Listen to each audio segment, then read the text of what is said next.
The revision history page of the VI properties dialog box and the revision history page of the options dialog box contain similar options. You use the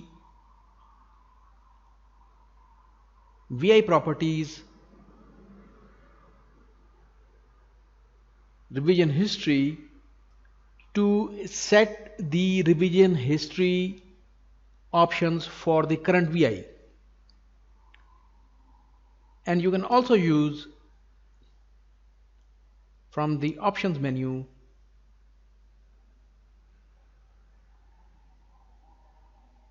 revision history category to set the options that apply to all new VIs. In this video we will learn how we can set the properties options for the revision history that appears in the history window for the current VI. So let's go.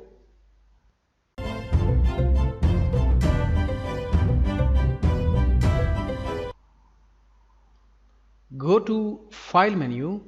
From there select VI properties.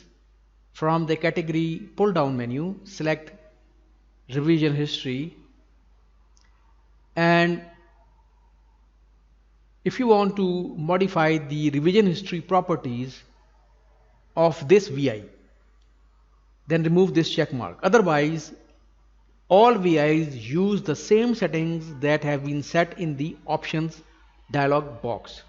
Then after unchecking you can set the revision properties for this VI. You can also view the current revision history.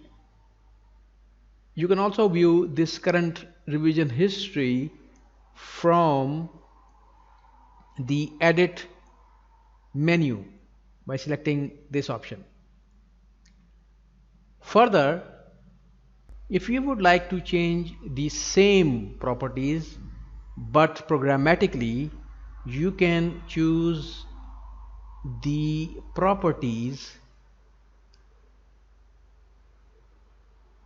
for VI server class by using these same properties. They are available while the VI is running, and you can change them from within the VI programmatically.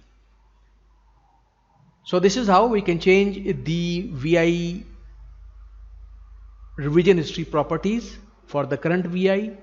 Hope this video helped you. Thanks for coming, and please do keep coming back to this channel as we keep posting new videos almost every day. Thanks.